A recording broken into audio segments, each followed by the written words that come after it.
Go ahead. Hi, Joe. Thank you. Hey, how you doing? Hey, we're super excited.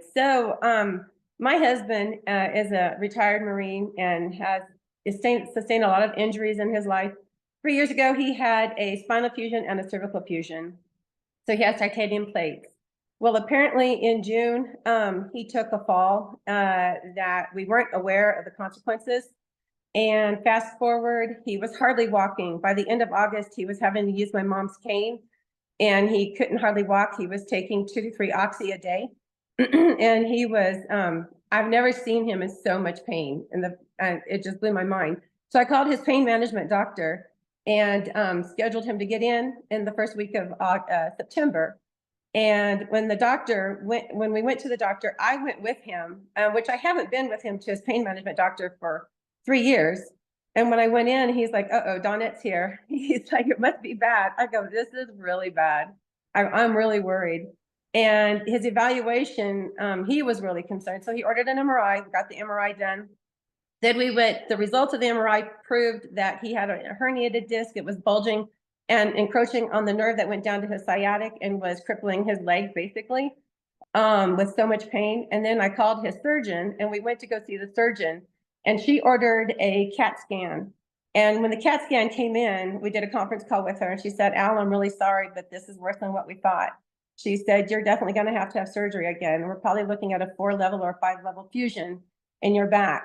And it crushed my husband. We were just devastated. Well, 2 days later, I got a phone call from our neighbor, Adrian Petrofesso and Penny Carpenter.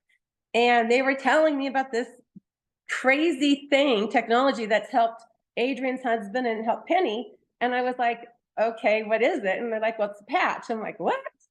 And long story short, I was like, you know what? I don't care. If it can keep him out of surgery and take his pain level down a little bit, not even out of surgery, just take him out of pain so he's not taking oxy because he hates taking drugs.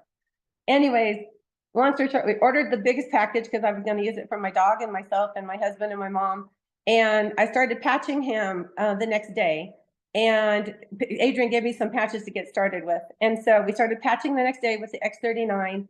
By day 3, day 4, he said his pain level was starting to go down already.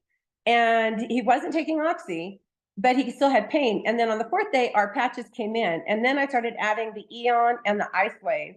And when I added those, literally, when I put that Ice Wave on him, he's like, "My pain is gone." I'm like, "What?" He goes, "It is completely gone." And I was like, "That's crazy." 9 days after we did the first patch, he had to go back to the pain management doctor to get a steroid injection because they were going to manage his pain with the steroids. And he went in and he called me shortly after I knew his appointment was starting. I didn't go with him. And I go, "How can you be done?" He goes, "Because he won't do the shot." I'm like, "What?" He goes, Dr. Shepard said, he goes, "He's not going to do the shot." I go, "Why?" He said, "Because he looked at the paper and he said, 'What do you mean you're only at a level 1 or level 2 pain?'" And Al was like, "That's true." He goes, "My